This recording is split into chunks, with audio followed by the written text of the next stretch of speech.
अच्छा जी, तो यहाँ पर हमने कंक्लूड ये किया था कि भाई लैंग्वेज जो होती है वो दो तरह की होती है, एक फाइनाइट होती है और एक इनफाइनाइट होती है।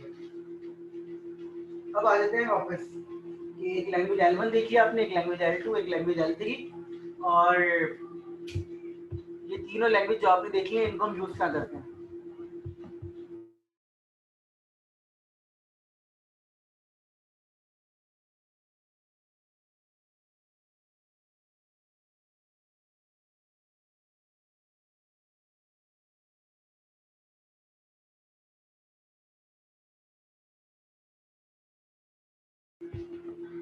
अब जो लैंग्वेज L1, L2, L3 का कंपैरिजन देखते हैं, मैं इनको क्या करना चाह रहा हूँ।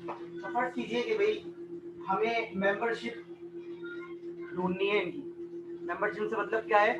मेंबरशिप से मतलब ये है कि मैं ये चाहता हूँ कि एक स्ट्रिंग आपको दूंगा और वो स्ट्रिंग आप मुझे देख के बताएंगे कि ये स्ट्रिंग जो है वो गिवन लैंग्वेज से बिलोंग करता है या नहीं करता। ठीक है, वो स्ट्रिंग जो है वो गिवन लैंग्वेज से बिलोंग करता है या नहीं करता। गिवन स्ट्रिंग है वो गिवन लैंग्वेज से बिलोंग करता है नहीं करता। लाइक मैंने आपको एक लैंग्वेज L1 हो गई मेरे पास, L2 और L3, ये तीन लैंग्वेज है। अगर मैं इनके एक एक दो दो स्ट्रिंग लिख दूं तो you will get an idea कि भाई इसमें क्या क्या था। तो इसमें क्या था, 2 लेंथ के, इसमें क्या था, 3 लेंथ के, इसमें क्या था, ए से स्टार्ट होने वाला। ठीक है, अब मेरा सवाल ये है कि भाई मैं आपको एक स्ट्रिंग देता हूँ और आपसे कहता हूँ मुझे बताइए ये स्ट्रिंग जो है वो लैंग्वेज 1 से बिलोंग करता है या नहीं करता। आपको ये लैंग्वेज 1 का एरे गिवन है, आपको ये नहीं पता कि लैंग्वेज 1 थी क्या। सवाल सुन लीजिएगा, आपको ये नहीं पता कि लैंग्वेज 1 थी क्या, आपको ये पता है कि लैंग्वेज 1 का एरे गिवन है। तो आप ये कैसे बता सकते हैं कि ये स्ट्रिंग L1 से बिलोंग करता है या नहीं करता। डेफिनेटली करता है, लेकिन लॉजिक क्या होगी आपकी। शाबाश,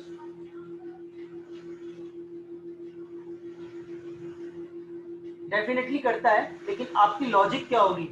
आप कैसे बताएंगे कि ये सर इस तरीके से चेक कर लें तो पता चल जाएगा कि लैंग्वेज 1 से बिलोंग करता है या नहीं करता। जी जल्दी से बताइए।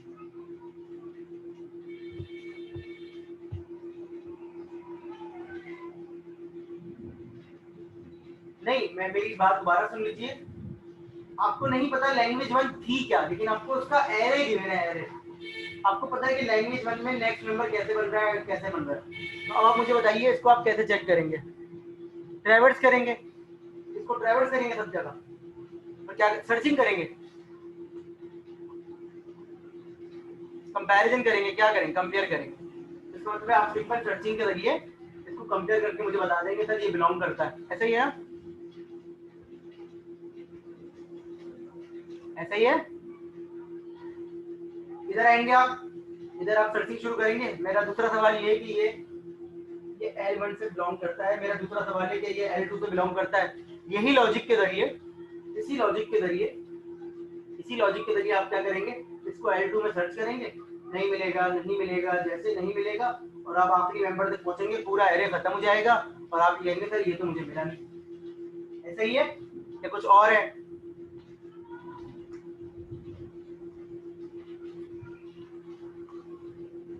बिल्कुल ऐसा ही है ना।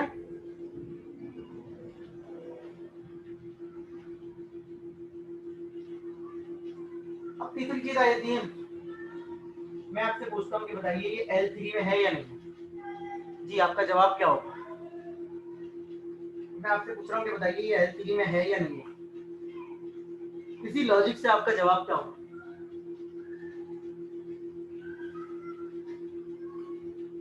इसी लॉजिक से आपका जवाब क्या होगा।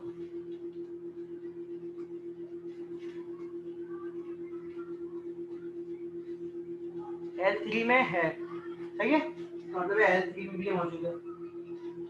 अब आ जाते हैं, स्ट्रिंग को थोड़ा सा चेंज कर लेते हैं। तो इसके मैं रेफरेंस यहाँ लिखूँ, अब एक स्ट्रिंग ले लेते हैं जो कि है BA। तो बताइए इसी लॉजिक से ये L1 में क्या होगा, नहीं है। L2 में क्या होगा, मौजूद है। L3 में क्या आंसर करेगा,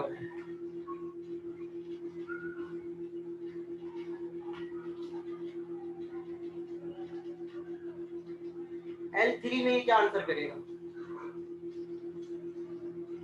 L3 में नहीं होगा, हुसैन कह रहे हैं L3 में नहीं होगा। Anyone, any other? L3 में नहीं होगा, मैं भी यही कह रही है। अदनान, हुसैन, सनाउल्ला जी, L3 में ये है या नहीं है? नहीं होगा। जरियाब का आंसर सुन ले जरा, कह रहे हैं तो नहीं, लेकिन सर हम सर्च ही करते रहेंगे। देखिए आपने लॉजिक मुझे क्या बताई थी, मैं उसी लॉजिक पे हूँ। आपने कहा था सर्चिंग करेगा, देखिए वो यहाँ आएगा उसको ये नहीं मिलेगा, फिर ये यहाँ आएगा उसको यहाँ भी नहीं मिलेगा जी, फिर थर्ड पे, फिर फोर्थ पे, फिर फिफ्थ पे 50,000, 5 लाख, 5 करोड़, ये चलता रहेगा यार, क्योंकि एक लॉजिक से बना हुआ है। और इसमें ये इसको सर्च करता रहेगा। अगर मैं ह्यूमन बीइंग की बात करूं तो वो तो फौरन बता देगा, लेकिन कंप्यूटर को आपने लॉजिक सिखाई है, कंप्यूटर वही काम करेगा जो आप बताएंगे। कंप्यूटर ये सर्च करता रहेगा और ना ये इसको मिल रहा है, ना वो आंसर डिक्लेयर कर सकता है कि मौजूद नहीं है। Are you getting my point? ना ये आंसर डिक्लेयर करेगा, ना ये ढूंढ के लाके देगा। समझ में? लीनियर सर्च में अगर एक चीज मौजूद हो तो आंसर मिल जाता है, अगर एक चीज मौजूद ना हो और एरे की लेंथ फिक्स हो तो भी आंसर मिल जाता है, यस या नो।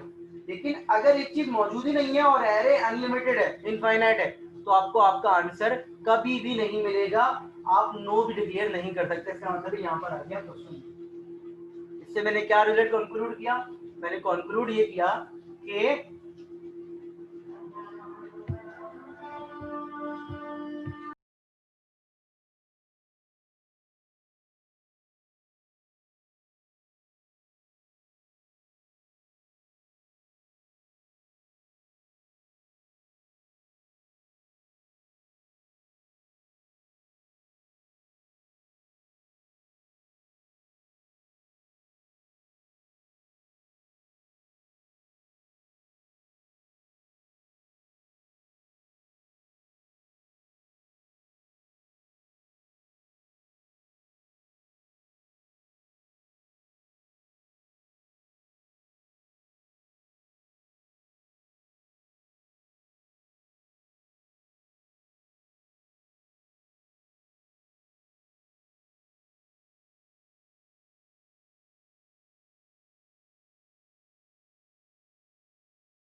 चले जी, तो इसका मतलब है कंक्लूड मैंने ये किया बेटा कि जब लैंग्वेज फाइनाइट हो तो मसला नहीं है, लीनियर सर्च लगा लो।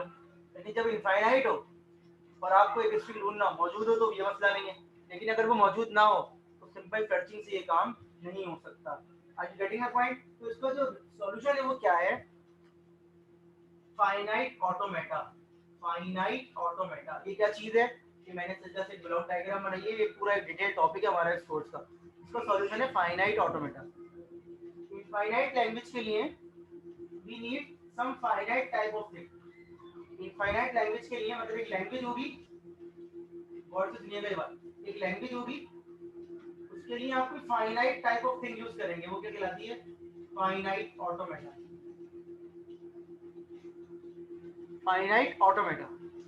इनफाइनाइट लैंग्वेज के लिए आप कोई finite type of thing use करेंगे, वो चीज जब बन जाएगी तो आप अपना गिवन स्ट्रिंग इस पे इनपुट देंगे और ये फाइनाइट ऑटोमेटा डिसाइड करके आपको ये बताएगा कि वो स्ट्रिंग इस लैंग्वेज से बिलोंग करता है या नहीं करता। दोबारा रिपीट कर रहा हूँ, लैंग्वेज के लिए एक फाइनाइट चीज बनती है, यूजुअली इनफाइनाइट लैंग्वेजेस के लिए एक फाइनाइट टाइप ऑफ थिंग बनती है। वो फाइनाइट टाइप क्या कहलाती है? Finite automata.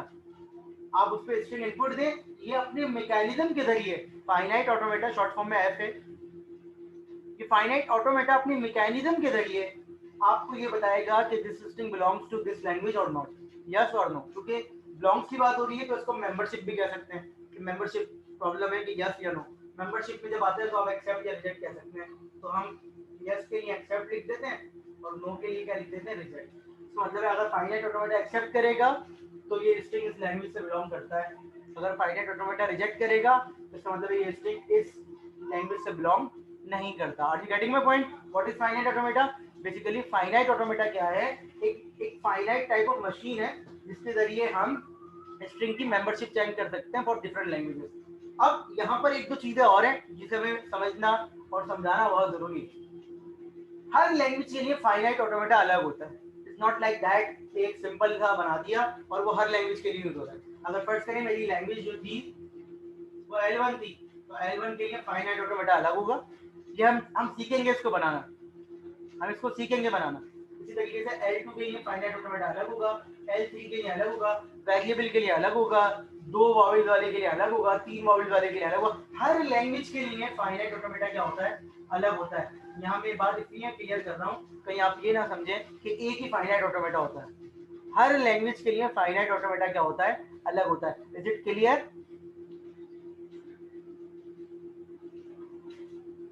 तो हमें करना क्या होगा? हमें एक लैंग्वेज दी जाएगी और हमें उस लैंग्वेज के लिए कोई फाइनाइट ऑटोमेटा डिजाइन करना होगा। जब हम उस लैंग्वेज के लिए फाइनाइट ऑटोमेटा डिजाइन कर देंगे तो उस पर गिवन स्ट्रिंग देके ये पता चलेगा कि ये फाइनाइट ऑटोमेटा इस स्ट्रिंग को एक्सेप्ट करता है या नहीं करता। अगर एक्सेप्ट करता है तो आप कह देंगे कि ये स्ट्रिंग जो है इस लैंग्वेज से बिलोंग करता है, अगर रिजेक्ट करता है तो आप ये कह देंगे कि ये स्ट्रिंग इस लैंग्वेज से बिलोंग नहीं करता। Is it clear?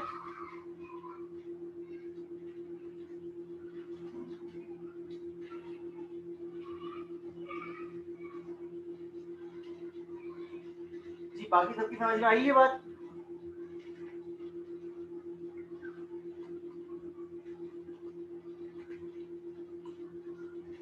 अब ये जो फाइनाइट ऑटोमेटा होता है ये भी डिटेल टॉपिक है, अभी सिर्फ हम इंट्रोडक्शन ही देख रहे हैं। तो अगर हम फाइनाइट ऑटोमेटा की बात करें, सिर्फ फाइनाइट ऑटोमेटा की बात करें तो फाइनाइट ऑटोमेटा के अंदर ही इटसेल्फ काफी सारी चीजें हैं। ये सारी चीजें वो हैं जो हम इस कोर्स में पढ़ेंगे। मैं जस्ट आपको इंट्रोडक्शन दे रहा हूँ। फाइनाइट ऑटोमेटा, अगर फाइनाइट ऑटोमेटा को खोलें और उसके अंदर देखें तो दो तरह के होते हैं।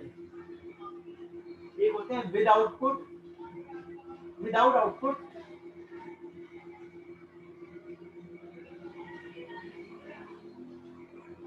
और एक होते हैं विद आउटपुट।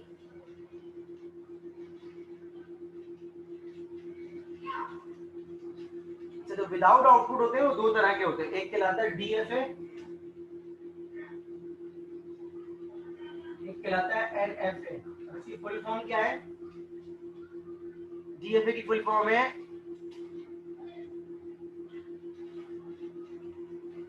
डीएफए। डीएफए की फुल फॉर्म है डिटरमिनिस्टिक फाइनाइट ऑटोमेटा। डीएफए की फुल फॉर्म क्या है? Deterministic finite automata. डीएफए की फुल फॉर्म है डिटरमिनिस्टिक फाइनाइट ऑटोमेटा। एनएफए की फुल फॉर्म है नॉन डिटरमिनिस्टिक, मतलब डिटरमिनिस्टिक। तो ये हम पढ़ेंगे तो मैं इसके डिफरेंस भी बता दूंगा कि दोनों क्या होते हैं। अगेन इट्स टू अर्ली कि मैं आपको ज्यादा डिटेल बताऊं, जस्ट लाइक कि we are discussing course outline. तो डीएफए क्या है? Deterministic finite automata. Non deterministic finite automata क्या है? एनएफए। इन दोनों में फर्क क्या है, क्या चीज है? लेकिन आप ये समझिए कि इनकी पावर सेम है। पावर सेम का मतलब क्या होता है? जो काम ये कर सकता है वही काम ये कर सकता है, जो काम ये कर सकता है वही काम ये कर सकता है, जो काम ये कर सकता है वही काम ये कर सकता है। इसका मतलब है there should be some mechanism और कन्वर्जन। एक से दूसरे में बनाने का कोई मैकेनिज्म भी होना चाहिए। अगर आपने बना लिया एनएफ है तो आप उसको कन्वर्ट कर सकते हैं डीएफ में, vice versa. There should be some mechanism. जब दो लोगों की पावर सेम होती है इसका मतलब है आप किसी को किसी से भी रिप्लेस कर सकते हैं। तो एनएफ अगर बना लिया आपने तो आप उसको डीएफ में कन्वर्ट कर सकते हैं। यहाँ पर जो है विद आउटपुट दो और है मशीन है, इनके नाम, इनके बनाने वालों के नाम पर है मूरे एंड मीले। Moore machine and Mealy machine, ये दोनों मशीन है, इनकी भी पावर सेम है। पावर सेम का मतलब ये नहीं होता कि कॉम्प्लेक्सिटी का लेवल बराबर है। पावर सेम का मतलब ये नहीं होता कि कॉम्प्लेक्सिटी का लेवल सेम है। हो सकता है आपको मुश्किल लगे आसान लगे बनाने में, लेकिन जो काम ये कर सकता है वही काम ये कर सकता है। यहाँ पर भी कन्वर्जन है, ये हो रही है बात। तो ये आपके टॉपिक्स है, ऑलमोस्ट मिड टर्म से पहले के टॉपिक्स हैं। एक आध चीज मिसिंग है, वो मैं भी लिख दूंगा। आपने फाइनाइट ऑटोमेटा पढ़ना है, जिसमें एक होता है विद आउटपुट, एक होता है विदाउट आउटपुट। विदाउट आउटपुट आपने पहले पढ़ना है, जिसमें डीएफ है, एनएफ है आपके पास, और इसी तरीके से विद आउटपुट में आपके पास मोरे एंड मीले मशीन है। ये आपका मिड टर्म से पहले का थोड़ा सा कोर्स आउटलाइन। अच्छा, फिर अगर और फर्दर बात करें, एक चीज और होती है, वो क्या होती है वो भी मैं आपको एक्सप्लेन करूँ। जिस तरीके से बल्कि इससे पहले मैं आपको एक हायरार्की समझाने की कोशिश करूंगा, जिसका नाम है चॉम्स्की हायरार्की।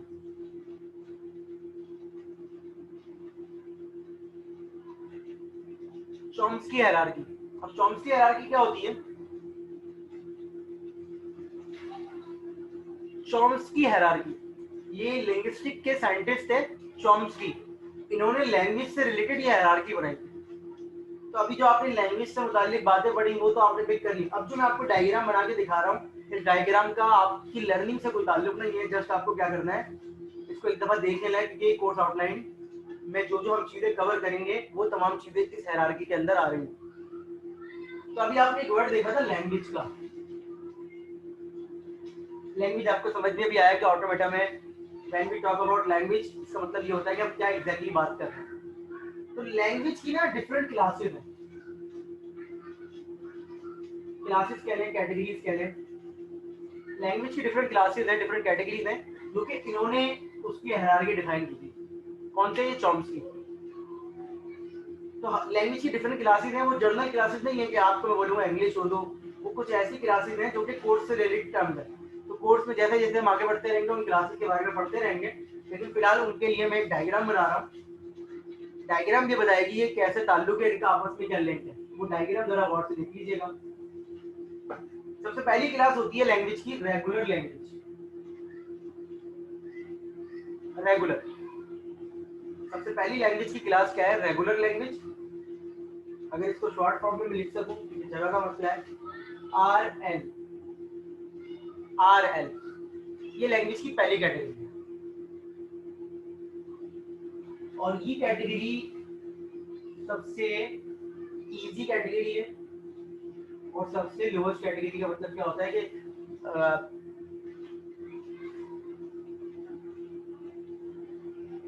मैनेज कर ले बेटी, रिकॉर्डिंग तो हो रही है ना, वहां देख लीजिएगा। अच्छा, ये लैंग्वेज जो है रेगुलर लैंग्वेज है। इसकी फुल फॉर्म में लिख देता हूँ यहाँ पर, उसको मैं रब कर दूंगा सिर्फ आपके रेफरेंस के लिए, और जो मैं बोल भी रहा हूँ रेगुलर लैंग्वेज।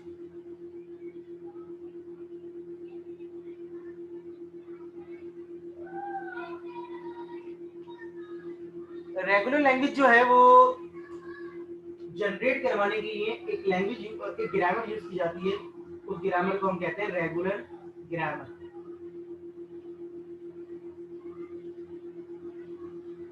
मतलब क्या है कि लैंग्वेज का नाम क्या है? Regular language. उसको जनरेट करवाने के लिए ग्रामर यूज की जा रही है। जनरेट का मतलब क्या होता है? कोई चीज बनाना। तो रेगुलर लैंग्वेज के लिए जो चीज जनरेट कर रहे हैं वो क्या कहलाती है? Regular grammar. क्या कहलाती है? Regular grammar. इसी तरीके से रेगुलर लैंग्वेज को अगर कोई चीज एक्सेप्ट करती है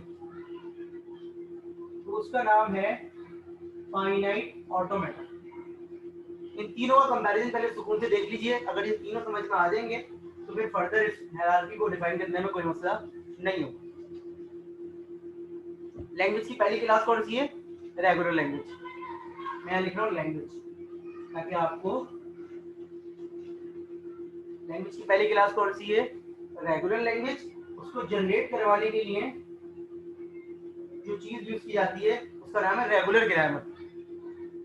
और उसका एक्सेप्ट करवाने के लिए, मतलब एक्सेप्ट का मतलब ये होता है कि वो चीज ये बताएगी कि ये चीज गिवन लैंग्वेज है या नहीं है, वो कहलाता है एक्सेप्टर। इसमें जो एक्सेप्टर है वो कौन है? Finite automata. ऐसे चार हैं, 1 2 3 4 लोग। तो पहली लैंग्वेज की क्लास क्या है? Regular language.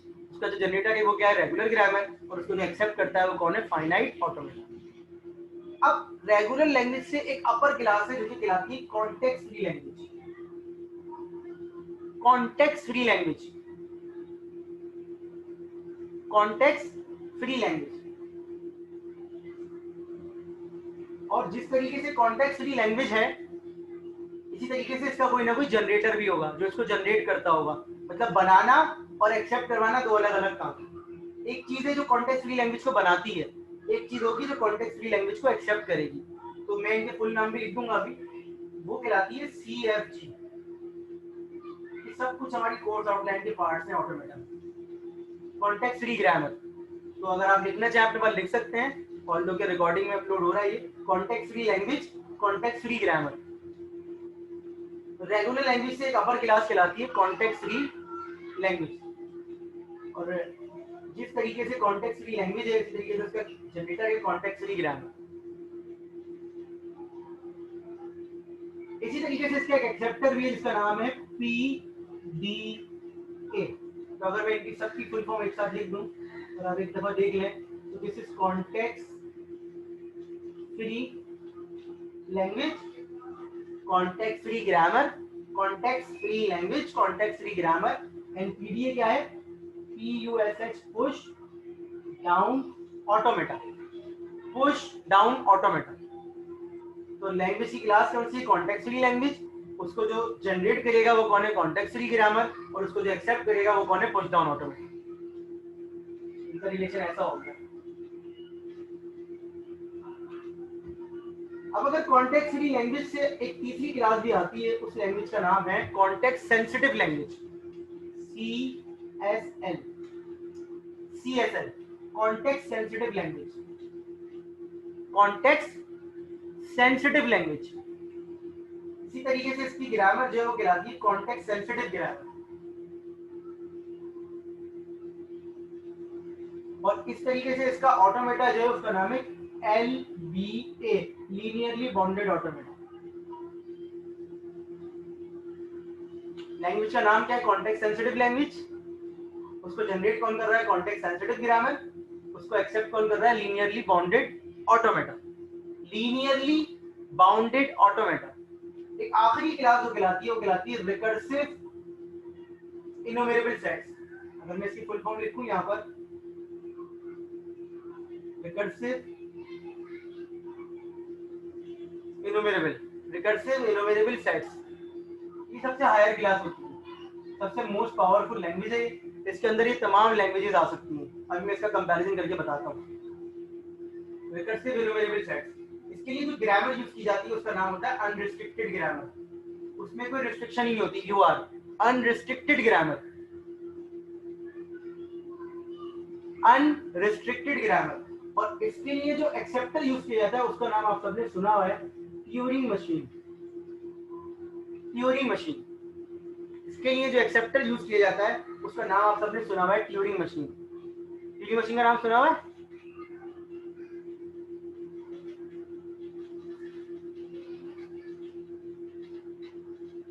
जी ट्यूरिंग मशीन का नाम सुना हुआ है,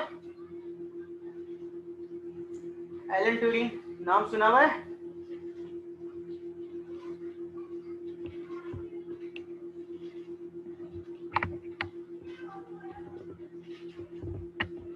ट्यूरिंग का नाम नहीं सुना हुआ, ट्यूरिंग किसी कोर्स में नाम नहीं सुना, ट्यूरिंग, TURING।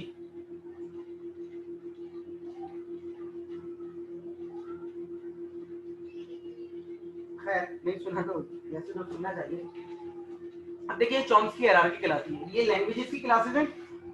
अब जरा यहाँ पर थोड़ा सा कंपैरिजन करेंगे तो चीजें क्लियर होंगी। ये हायरार्की है, ये लैंग्वेज की क्लासेस है, regular language, context free, context sensitive, regular expression. ये उनको जनरेट करवाने की क्लासेस है, regular grammar, context free grammar, context sensitive grammar and unrestricted grammar. और ये क्या है, उसको एक्सेप्ट करवाना, finite automata, PDA, linearly bounded automata, Turing machine. अब मैं थोड़ा सा इंटरेस्टिंग चीज बताता हूँ इसकी। मैं एग्जाम्पल दो दिन से यूज कर रहा हूँ, आपसे भी यूज कर लेता हूँ। फर्स्ट करें हम दो दोस्त हैं,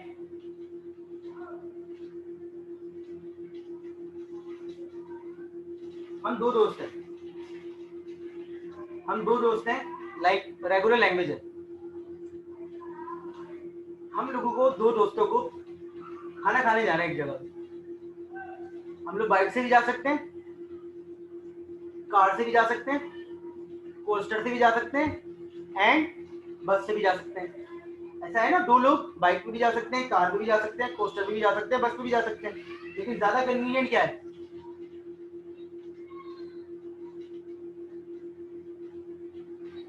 ज्यादा कन्वीनियंट क्या है? ज्यादा कन्वीनियंट क्या है? बाइक है डेफिनेटली। तो अब अगर मैं इसको मैप करूं बेटा, इधर ये रेगुलर लैंग्वेज है, इसको फाइनाइट ऑटोमेटा भी एक्सेप्ट कर सकता है, पीडीए भी कर सकता है, एलबीए भी कर सकता है, ट्यूरिंग मशीन भी कर सकता है। दोबारा देखिए, ये रेगुलर लैंग्वेज है, इसको ये चारों एक्सेप्ट कर सकते हैं क्योंकि ये सबसे लेस पावरफुल लैंग्वेज है। बाइक में कितने लोग हैं? दो लोग, तो कार में भी जा सकते हैं, कोस्टर में भी जा सकते हैं, बस में भी जा सकते हैं। रेगुलर लैंग्वेज के बाद ये चारों ऑप्शन मौजूद है।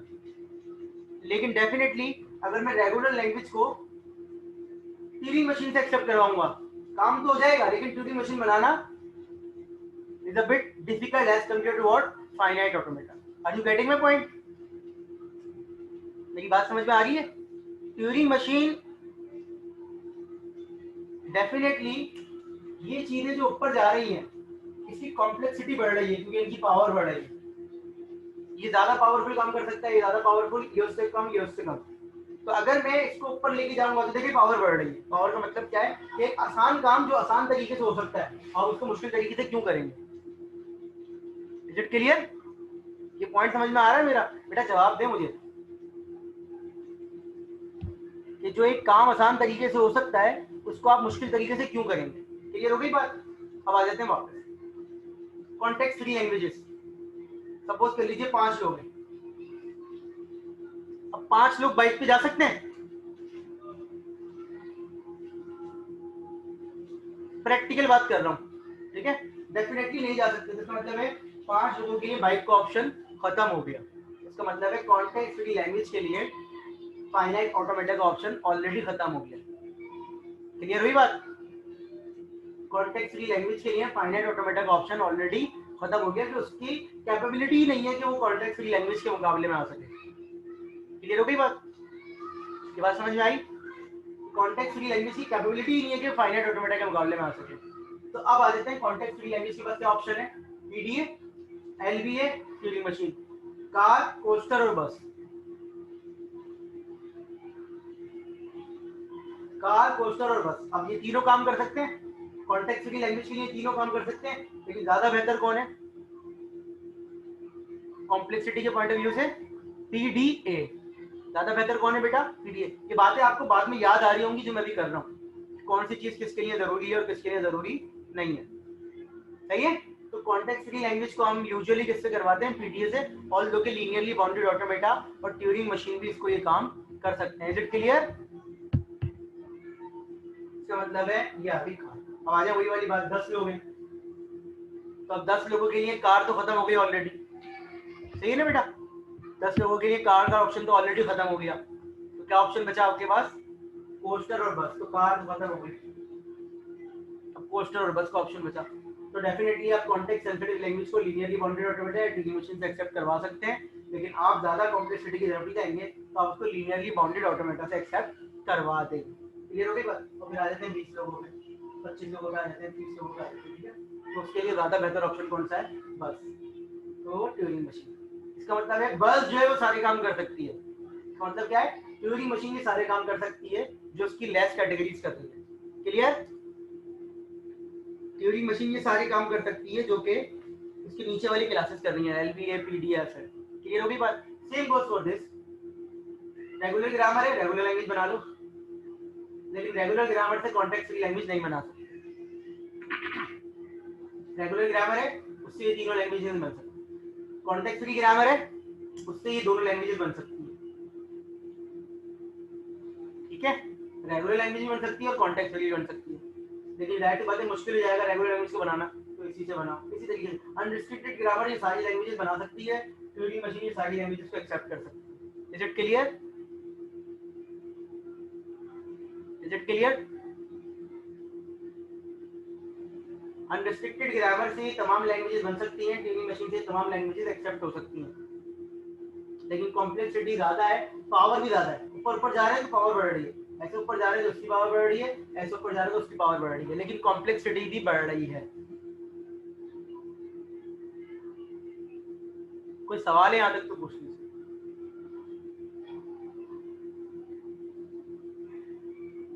मैंने आपको कंपैरिजन बताया जनरेटर का और एक्सेप्टर का अलग अलग, लैंग्वेज का नहीं बताया। क्या लैंग्वेज से कोई कंपैरिजन कर सकते हैं आप लैंग्वेजेस का आपस में? जो लैंग्वेजेस हैं इनका आपस में कंपैरिजन कर सकते हैं?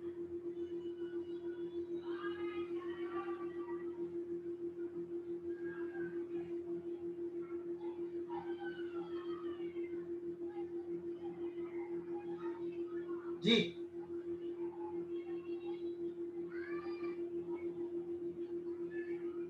कोई कंपैरिजन कर सकते हैं लैंग्वेजेस का आपस में?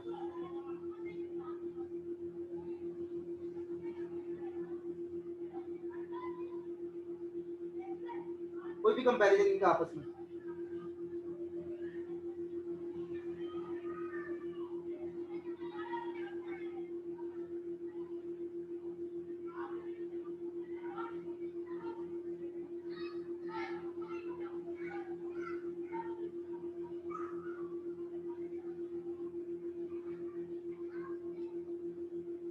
क्या कर सकते हैं, जैसे कि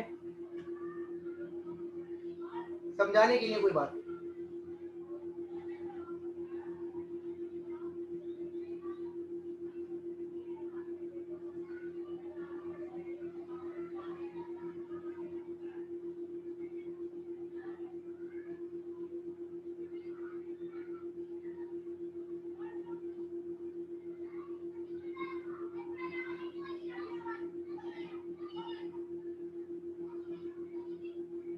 क्या मैं ये कह सकता हूँ बेटा कि अगर कॉन्टेक्स्ट फ्री लैंग्वेज है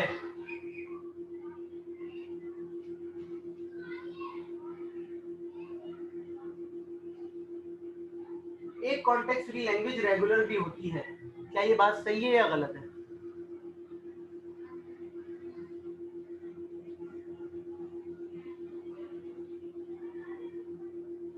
क्या ये बात सही है या गलत है? एक कॉन्टेक्स्ट फ्री लैंग्वेज रेगुलर भी होती है।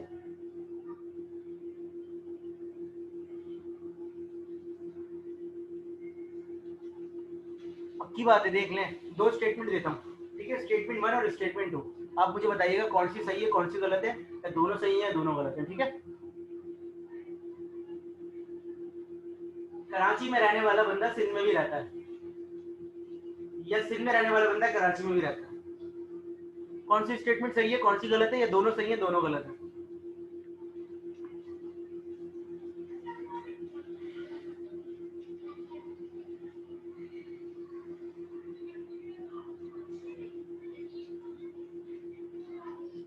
फर्स्ट क्या है? पहली सही है, पहली वाली सही है ना? पहली सही है, ठीक है। तो अगर मैं इसको यहाँ पर ऐसे बनाऊं,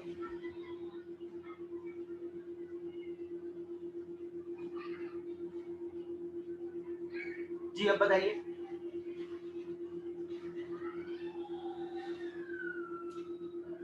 अगर रेगुलर लैंग्वेज है तो वो कॉन्टेक्स्ट फ्री होगी, या कॉन्टेक्स्ट फ्री है तो वो रेगुलर होगी?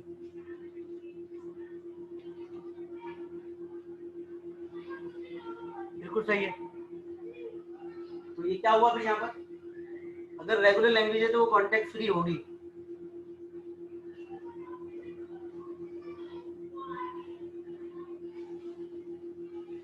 लेकिन हर रेगुलर लैंग्वेज कॉन्टेक्स्ट फ्री होती है, लेकिन हर कॉन्टेक्स्ट फ्री लैंग्वेज रेगुलर नहीं हो सकती, ठीक है? क्लियर हो गई ये बात?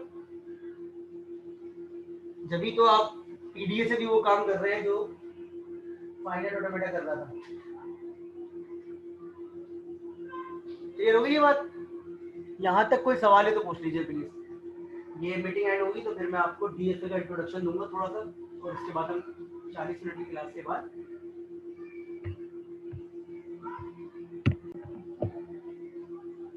जी यहाँ तक कोई सवाल है तो पूछ लीजिए।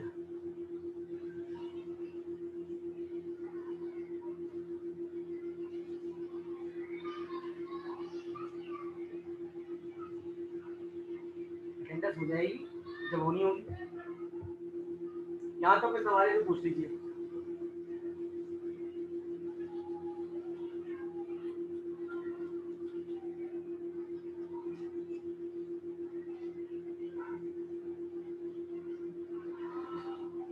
यहाँ तो कोई कंफ्यूजन है तो पूछ लीजिए, कोई सवाल है तो पूछ लीजिए।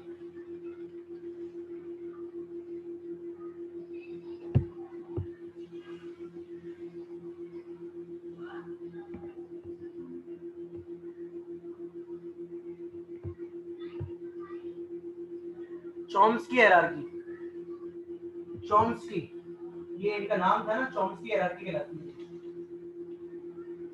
CHOMSKY, Chomsky. मतलब अगर आप देखेंगे ना तो चॉम्स्की हायरार्की में ये नाम ऐसे लिखे होते हैं, वो डायग्राम में मैं दूसरी भी दिखा दूंगा। ये ज्यादा मुझे बेहतर लगती है, सर्किल के हिसाब से भी बना देता हूँ, लेकिन बोर्ड पर जगह नहीं है इसलिए मैंने इसको सर्किल के हिसाब से नहीं बनाया।